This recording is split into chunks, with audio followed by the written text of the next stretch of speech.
So today's topic is cancer of the testis. It is 47th chapter of Devita. Introduction. Testicular cancer are the most common malignant neoplasm affecting men between age 15 years to 35 years. Approximately 90% of the testicular cancers are germ cell tumors, which can be broadly classified as seminoma or non-seminomatous germ cell tumors. Male extragonadal germ cell tumors are also discussed, but that is separately. And analogous germ cell and sex cord stromal tumors in women, they are not included here. So, but in many cases, the male and female counterparts share a common biologic and therapeutic approach. So, incidence.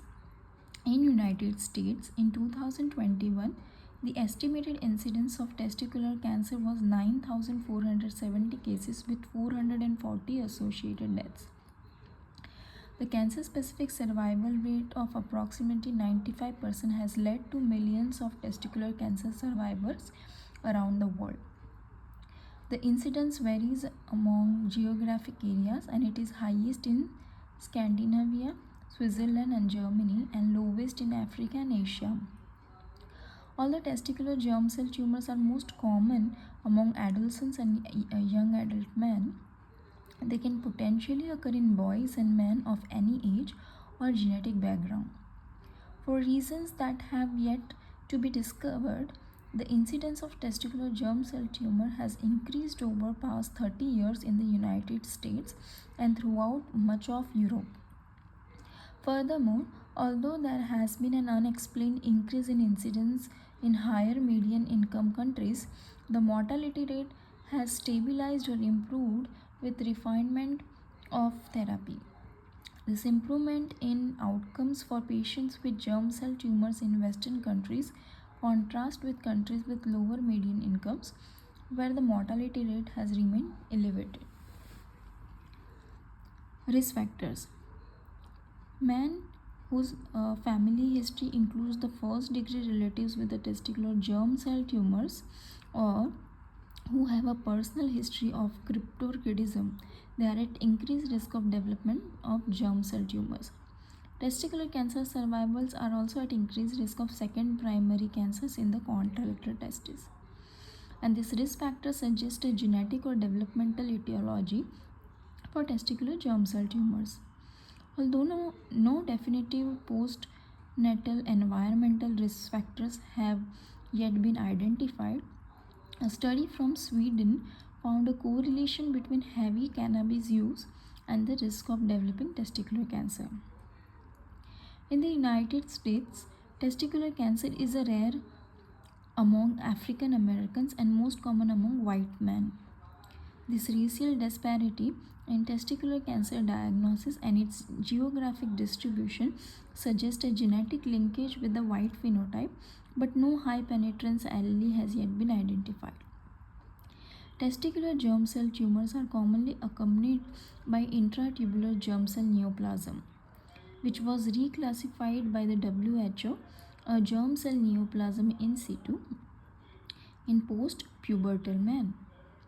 It is thought that all adult germ cell tumor, with the exception of spermatocytic tumors previously referred to as spermatocytic seminoma, arise from germ cell neoplasm in situ. The widely accepted theory is that germ cell neoplasm in situ begins in utero, and the multifocality of germ cell neoplasm in situ suggests a field effect within the testicle and provides a mechanistic explanation for cases of bilateral testicular cancer. Men without a history of testicular cancers are occasionally found to have germ cell neoplasm in situ, a testicular biopsy or orchidectomy that was performed for other reasons. The incidental finding of testicular microlithiasis on ultrasound may provide evidence of germ cell neoplasm in situ on an otherwise healthy man. And the risk of testicular cancer for such individuals has not been determined, but they should be counseled regarding a potential increased risk and to report any new testicular symptoms. In men with unilateral germ cell tumors who found to have contralateral germ cell neoplasm in situ, the phi risk of development of germ cell tumor in the contralateral testis has been historically reported to be 50%. Initial presentation and management. Signs and symptoms. Testicular swelling is the most common presenting complaint, and in most cases, this symptom is discovered by the patient himself. Patients may also report a pressure-like sensation, heaviness, or mild to moderate testicular pain. This is sometimes confused with orchitis or epididymitis and treated initially with antibiotics. Acute or severe pain is rarely caused by testicular cancer and suggests a different cause, such as testicular torsion.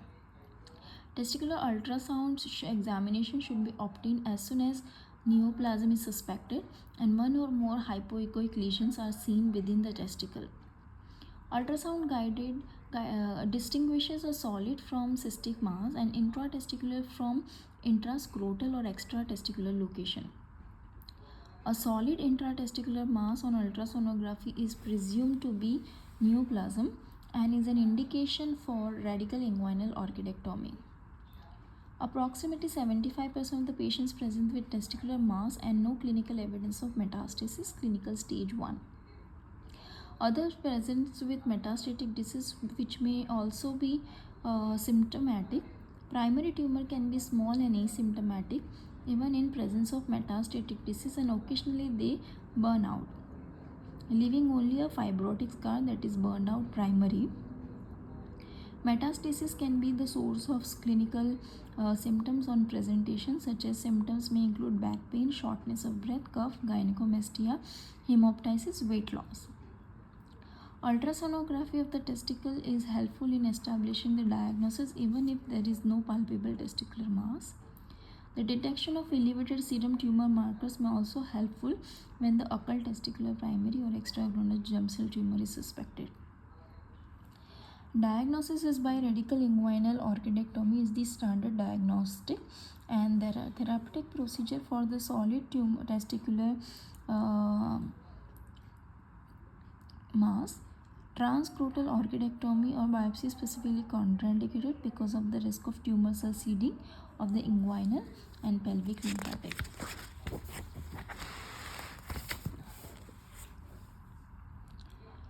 Biopsy is also of limited value because testicular germ cell tumor are heterogeneous. Removal of the entire organ is necessary to properly identify the histological type and to select appropriate therapy. It is reasonable to perform needle biopsy of a metastatic site in cases of occult testicular primary, burnt out primary, or extragonadal germ cell tumor. Although the results of needle biopsy must always be interpreted with caution because of the sampling error, and the pattern of serum tumor marker elevation is also informative about likely cell type present or seminoma or non-seminoma, as discussed in next session. So WHO classifications such as germ cell tumor, which are intratubular germ cell neoplasm, unclassified.